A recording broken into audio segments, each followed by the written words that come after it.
This week's topic comes from a viewer question. Last week, John C. left this comment. Also, looks around suspiciously. What is a key? I was told once in some undergrad class years ago, but I don't really remember. We will explore that today.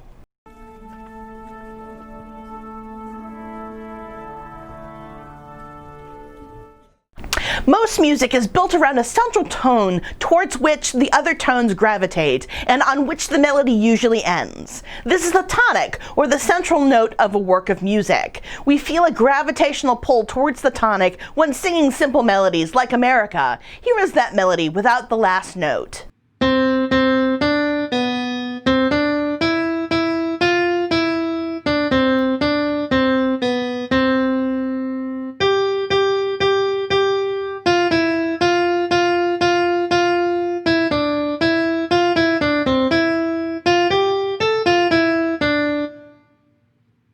You can hum the last note to yourself really easily because we have been trained in our culture to expect a return to the tonic note.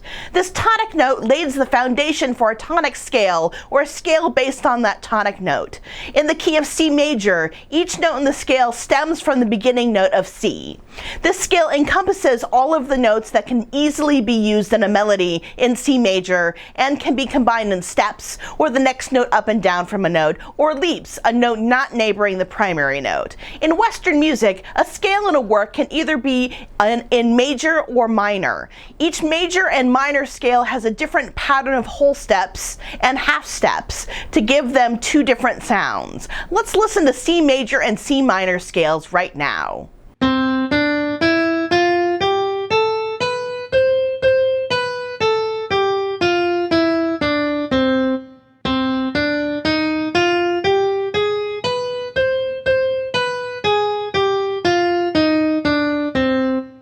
Composers like to characterize keys, and you can tell the difference between the major and the minor. The major scale is happy and sunny, and the minor is gloomy and sad. These are preconceived notions that were communicated to us through the use of Western music.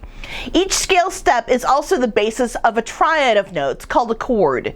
Each chord in the scale relates to the tonic key in some way. The chords are both major and minor. Made up of three notes, the root of the chord on the bottom, the third of the chord in the middle, and the fifth of the chord on the top. Some chords can have additional notes other than the root, third, and fifth. The names refer to the scale degrees used in the chord. The third is the third note of the scale. The fifth is the fifth note of the scale.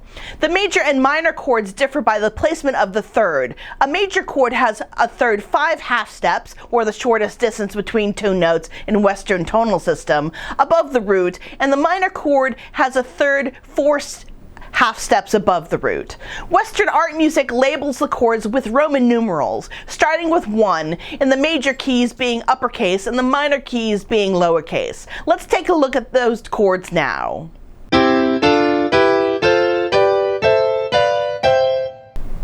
The most important chord in the scale after the tonic chord is the dominant chord, or the chord built on the 5th scale degree. It has one note in common with the tonic chord, the 5th note of the scale. It is important for Western art music because it helps the key feel like the key. The gravity of the dominant chord pulls it directly to the tonic chord, so much so that a listener can hear the tonic chord while the dominant chord is being played. The root of the chords, or the lowest note of the chords, is a fifth apart, the strongest relationship in Western art music.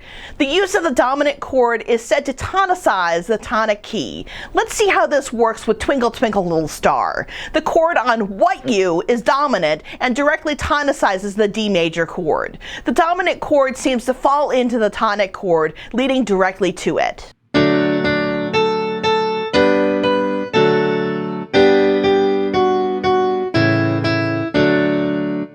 Once a composer starts in one key, they usually move to different keys through a process called modulation. Each chord in the scale of the tonic key can also be used as a tonic for a different key, allowing composers to quickly move from one key to another. These are called closely related keys and are the most common modulations. This allows key relationships to be established, where the use of key can imply movement to and from the tonic. It sets out a tension and release model used in forms such as the sonata form, which becomes covered in the last video. I'll link it in the eye in the description box below. In short, the movement away from the tonic creates tension. The farther away from the tonic, the more tension is created. This tension is released by coming back to the tonic key, which usually happens at the end of a work. The tonal system, comprised of using keys and their relationships, did not come to fruition until the 17th century.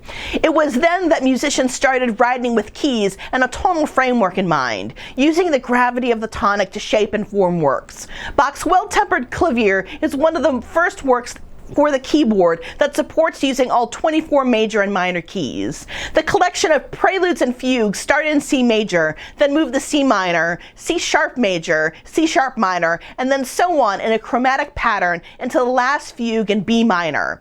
The tonal system was in use from the Baroque period through the classical and Romantic periods to the late Romantic and post-Romantic period, where works started using chord structures that destabilized the tonic-dominant relationship. Some composers that started using this extended tonality were Richard Wagner, Gustav Mahler, Richard Strauss, and Alexander Scriabin. In the early 20th century, the framework of tonal harmony completely breaks down thanks to the use of more and more far-reaching chord progressions, until it was completely rejected by some, like Arnold Schoenberg, who created atonality, or the absolute rejection of the Western tonal system. All composers are free to use the rules of tonality or break them at will to create works that have many different approaches to Western tonality. Thanks for joining me on this short adventure into keys and Western tonality. I had a great time creating this for you. If you enjoyed this video, don't forget to give it a thumbs up and leave a comment below. Let me know what you want to learn about next. My bibliography for this episode is on my website, dominiqueroyam.com, and I have linked it in the description box below. You can also support the creation of these videos on Patreon. A link is in the description box below. Thanks so much, and see you in my next video. Yes, cheese it up a little bit. Get a couple of those in. Because we need the examples for the thumbnail. Yes. Alright. Most music is built around a central tone. In one key, they usually move to different keys through let's do that again.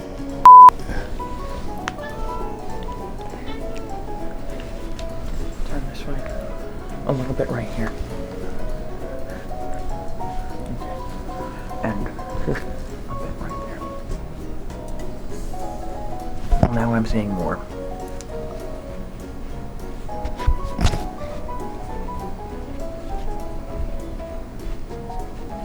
Okay.